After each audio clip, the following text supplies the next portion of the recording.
Bom, gente, vamos falar um pouquinho agora sobre crimes contra o sistema financeiro nacional para fechar com o nosso semestre, né? Então, não vou aqui fazer uma visão aprofundadíssima desse assunto. Primeiro que não há tempo hábil, né? Depois que não há necessidade, se vocês derem uma olhadinha na Lei 7.492, lá de 1986, vocês vão ver que os tipos penais, né, a grande maioria deles, já é autoexplicativo, né? Não precisa, assim, um estudo aprofundado de tudo o que aparece aqui, tá? Então vocês vão ver que eu optei por fazer aqui com vocês algumas considerações gerais, né? Então a gente fala aqui algumas coisas sobre crimes contra o sistema financeiro, né? Sobre essas questões todas. E também, na sequência, a gente fala sobre alguns crimes, né? Então eu escolhi aqui alguns crimes que são importantes e principalmente no momento em que nós estamos, tá? Então acho que isso vai ficar mais claro para vocês quando a gente chegar no estudo sistemático desses crimes mesmo, né?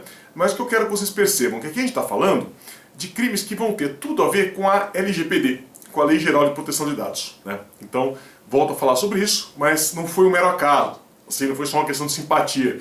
Ah, eu vou falar sobre tal crime, que eu acho que eu gosto mais desse, esse aqui é mais legal. Não, na realidade eu escolhi aqui crimes que me parecem que são importantes dentro desse contexto que a gente está vivendo nesse ano de 2020 e, por incrível que pareça, nada a ver com o vírus, né? Estamos falando aqui da LGPD, que também entrou em vigor esse ano, tá bom? Bom, então, vamos fazer aqui primeiro algumas considerações gerais.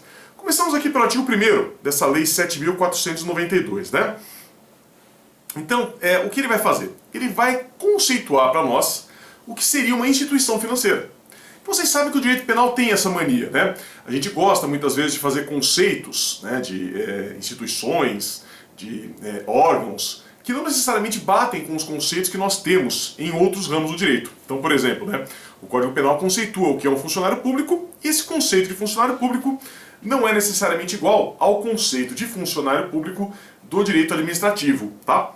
Então aqui a mesma coisa, né? A gente vai ter aqui, ó, o artigo 1º diz assim, ó: considera-se instituição financeira, para efeito desta lei, a pessoa jurídica de direito público ou privado que tenha como atividade principal ou acessória, cumulativamente ou não, a captação, intermediação ou aplicação de recursos financeiros, tá, de terceiros em moeda nacional ou estrangeira, ou a custódia, emissão, distribuição, negociação, intermediação ou administração de valores mobiliários, tá? Então veja aqui, né, basicamente, a grosso modo, dentro do que eu entendo do assunto, vamos lembrar que eu também não sou economista, né, e minha especialidade não é direito econômico. Mas ele está conceituando aí o que a gente costuma chamar de banco, né? Banco, é isso, né? O lugar onde você guarda seu dinheiro, lugar em que você faz operação de câmbio, né? Que você compra e vende dólar, euro, libra, esterlina, assim por diante, né? Então acho que até aqui não tem nenhuma grande novidade. Talvez a novidade esteja aqui um pouco mais para baixo, quando ele fala no parágrafo único de algumas entidades que são equiparadas, né, a instituições financeiras. Então ele vai falar pessoa jurídica que capte ou administre seguros, câmbio, consórcio, capitalização ou qualquer tipo de poupança ou recurso de terceiro. Então cuidado, né? Aí já começa a aparecer um conceito que eu não sei se vai bater com o conceito lá do pessoal do direito econômico. Vai entrar aqui como instituição financeira, né, também seguradora, né, empresa que faz consórcio, que não deixa de ser também uma operação financeira, né? Dentro do pouco que eu entendo do assunto, eu acredito que seja isso, né? Você pega e tem aí uma operação financeira de consórcio, que não deixa de ser um tipo de financiamento, né? Enfim, sei lá. E aqui o segundo, que talvez seja mais interessante ainda. Ele fala aqui, ó: a pessoa natural que exerça quaisquer das atividades referidas nesse artigo, ainda que de forma eventual. Então vejam, né? Aqui ele está englobando muito, né? E talvez não lá para os fins do direito empresarial, mas aqui para o fim do direito penal. Vai entrar aqui também até o particular, né? A pessoa particular que eventualmente faz esse tipo de operação, vende dólar, né? Enfim, alguma coisa nesse sentido. Então cuidado, porque tudo isso vai entrar aqui como instituição financeira nos termos dessa lei que nós começamos a estudar agora, tá? É interessante que a gente note, né, que nessa lei o que a gente vai procurar tutelar, qual que é o bem jurídico tutelado? Vai ser justamente o sistema financeiro nacional, né? Então a gente vai tentar evitar que esse sistema entre em colapso, que esse sistema tenha problemas mais graves, né? Mas aí vem aquela questão que eu sempre gosto de fazer, vocês aí são meus alunos já faz um tempinho, então vocês já estão acostumados com o seguinte questionamento, né? Mas, tá bom, Sistema Financeiro Nacional, o que é Sistema Financeiro Nacional? Vocês sabem que eu gosto muito dessas perguntas, né? O que é tal coisa? Principalmente essas coisas que todo mundo fica falando, mas ninguém sabe muito bem conceituar, ninguém sabe muito bem o que é. né? Então, é igual, eu já falei para vocês, o princípio da dignidade humana, né? Todo mundo fala que isso aqui é contra a dignidade humana. Aí você pergunta pro cara o que é dignidade humana, ele se enrola todo, né? Então aqui é a mesma coisa, vamos entender o que é Sistema Financeiro Nacional. Então, ó, coloquei para vocês aqui na apresentação. É o conjunto de instituições, pode ser monetárias, bancárias, mercado de ações e também no mercado financeiro, de capitais e valores imobiliários, tá? Então é isso que a gente está tutelando, isso que a gente está tentando resguardar por meio aqui dessa lei, por meio desses crimes que a gente começa a estudar agora. E o objetivo, né, é o quê? É a gente intermediar, tentar proteger de alguma forma o crédito, os empregos, estimular investimentos, aperfeiçoar mecanismos de financiamento empresarial, garantir a poupança, o patrimônio dos investidores, compatibilizar crescimento com estabilidade econômica, reduzir desigualdades, enfim. Como vocês podem notar, né, gente, isso é uma coisa que talvez muitas pessoas não tenham essa noção, mas vocês aí na condição de praticamente já bacharéis em Direito, né, estão aí há 15 dias do diploma, devem observar. A gente tem aqui, né, interesses que envolvem todas as pessoas, né? A gente não está falando, quando fala em crimes contra o sistema financeiro, daquela coisa muito abstrata, né, que envolve o banqueiro, pessoas aí que são muito distantes, que você nem imagina que existam, né? Não vai ser isso que vai aparecer aqui. A gente está preocupado com todos nós, porque assim, mesmo a pessoa que é pobre, que não tem dinheiro, ela está sujeita a isso, precisa de emprego, né? E para ter emprego precisa ter investimento, a economia precisa ir bem. Então, notem que é tudo mais ou menos interligado, né? Tudo isso precisa funcionar adequadamente para que a gente vá para frente. E daí a importância desses crimes, né? Eles podem parecer que não são tão importantes, que são crimes aí meio chatos, né, de colarinho branco, meio distantes do nosso dia a dia, mas na realidade não, são crimes muito importantes e que vocês devem dominar, né, para que sejam bons profissionais no futuro, tá? Inclusive quem não é da área penal, né? Porque, como vocês já estão percebendo, esse é o tipo de crime que vai aparecer direto. O pessoal do direito empresarial, do direito econômico-financeiro, tributário, né? Vira e mexe vai aparecer crimezinho aqui desse tipo. Então vocês têm que ficar espertos que ele vai acabar, eventualmente, aparecendo na sua vida, tá bom? Disposições gerais, gente. Temos aqui, falando dessa mesma lei, o perigosíssimo artigo 25. Esse artigo aqui, achei terrível a redação dele. Porque vejam vocês o que ele diz. Ele fala aqui, ó. São penalmente responsáveis, nos termos dessa lei, o controlador e os administradores da instituição financeira, assim considerados os diretores e gerentes. Tá? Então, quando você lê isso aí, o que dá a impressão, né? Que os diretores e gerentes, os controladores da instituição financeira, como eles dizem aqui, vão ser responsabilizados criminalmente, né, por qualquer ou quaisquer crimes que ocorram aí durante a gestão dessa empresa, né? O que, obviamente, não é uma interpretação possível, tá? Então, até acredito, se vocês procurarem algum livro, ele vai falar isso, mas, veja, vamos lembrar daquele princípio fundamental de direito penal. Direito penal não tem responsabilidade objetiva. A gente não vai falar em responsabilidade objetiva, né? Então, o cara, porque é diretor, ele vai ser responsabilizado, né? É claro que o legislador não deve ter querido dizer isso, e se ele quis dizer isso, ele estava errado, ele se enganou, né? E, portanto, cabe a nós aqui corrigir esse equívoco dele e tirar essa ideia, tá? Então aqui, como sempre, não tem responsabilidade objetiva, a responsabilidade é subjetiva. Então o diretor, o gerente, né, ele pode ser responsabilizado criminalmente? Pode, desde que ele esteja com dolo, né? Desde que ele saiba exatamente, né, o que está acontecendo aqui em cada situação, tá? Então é importante que ele tenha essa consciência, tá bom? Depois aqui a gente vai ter um parágrafo primeiro que já está um pouco desatualizado, né? Porque ele fala assim, equiparam-se aos administradores de instituição financeira o interventor, o liquidante ou o síndico, né? O síndico de falência, que não existe mais, né? Se eu estou atualizado aqui nas coisas de direito falimentar, eu acho que essa figura foi extinta aí. E depois a gente vai ter aqui no outro também um parágrafo segundo um pouco desatualizado, que ele fala, nos crimes previstos nessa lei, cometidos em quadrilha, não existe mais, né? Então, aqui acho que a gente pode entender associação criminosa, né, organização criminosa, esse tipo de coisa, ou coautoria, ou coautor ou partícipe através de confissão espontânea, revelar à autoridade policial ou judicial toda a trama delituosa, terá sua pena reduzida de 1 a 2/3, tá? Então é uma forma aqui de delação premiada, tá? É uma coisa favorável para o réu, portanto não tem problema nenhum a gente fazer essa interpretação, né? Entender que não está escrito quadrilha, eu posso ler associação criminosa, por exemplo, né? Porque tem uma analogia in bonam parte, né? Isso aqui é para favorecer o réu, então não vai gerar problema nenhum, tá? Outra coisa importante, gente, artigo 26, tá? Muito cuidado com isso, isso aqui é armadilha perigosíssima. O que ele vai dizer esse artigo 26? Que esses crimes aqui são todos de competência da Justiça Federal. Muito cuidado com isso, já conversei com vocês em outras oportunidades também.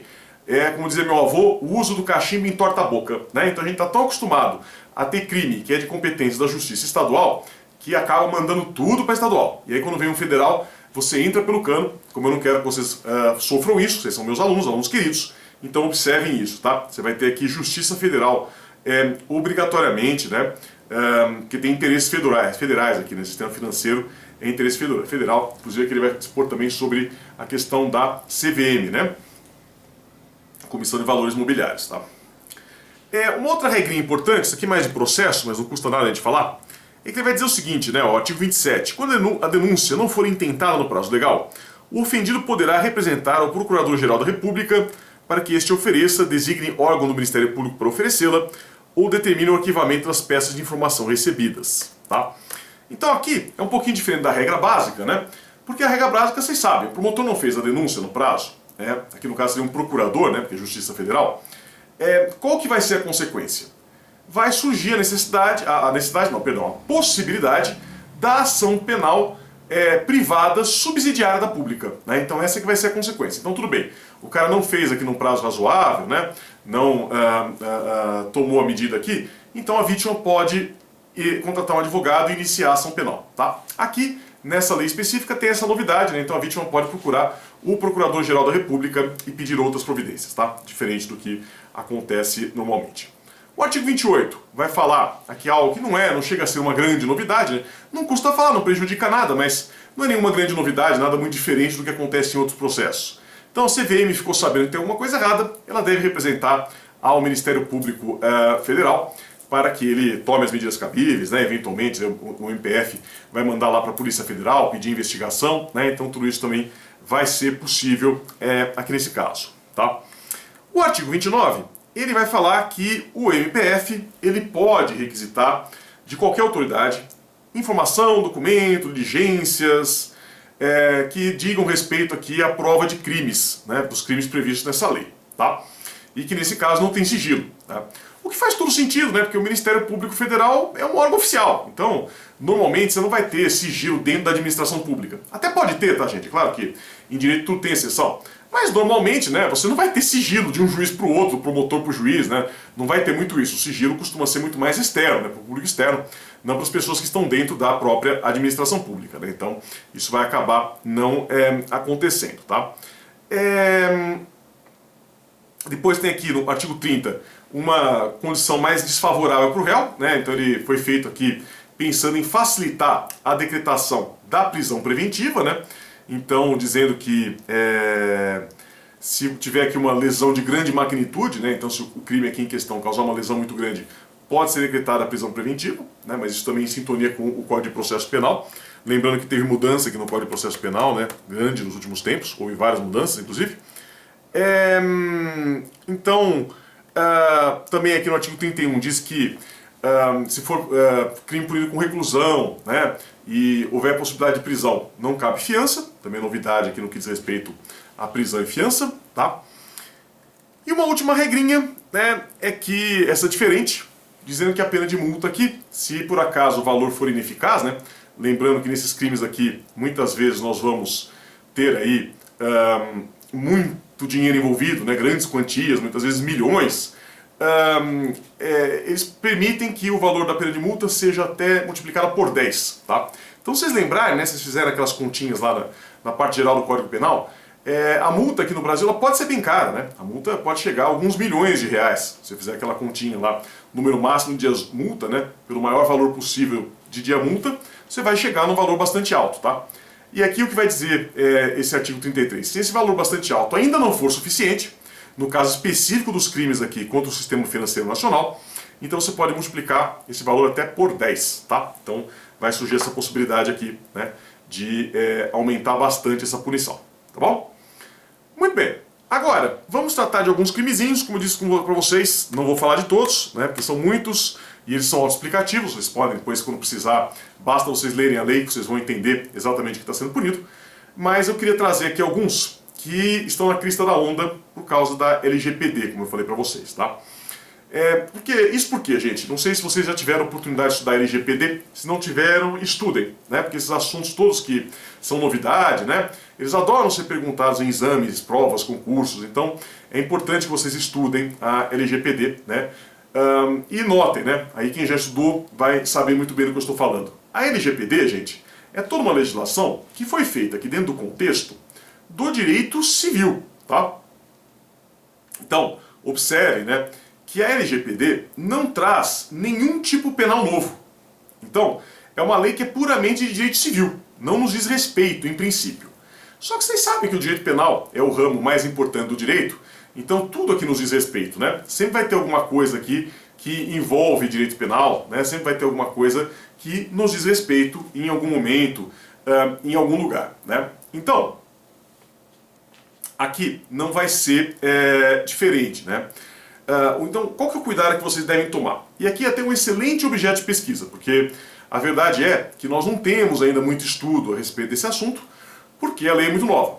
Mas assim, muito embora a lei não traga previsão específica de nenhum crime, tem várias condutas que são previstas lá, que trazem possibilidade de responsabilidade civil, que, né, vão eventualmente, né, respingar para nós aqui no direito penal também, tá? Então não serão crimes novos, né, vão ser os velhos crimes que já existem desde sempre, mas crimes que eventualmente podem acontecer nesse âmbito da LGPD, tá?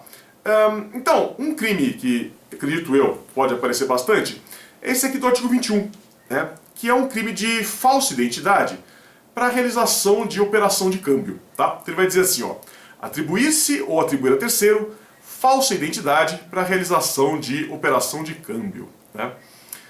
Notem que nós já temos lá no artigo 307 do Código Penal um outro crime de falsa identidade. Já tem isso, tá? E aí a solução, né, vocês já sabem, você tem dois crimes meio parecidos, como que você resolve, né? Vai aplicar aqui o princípio da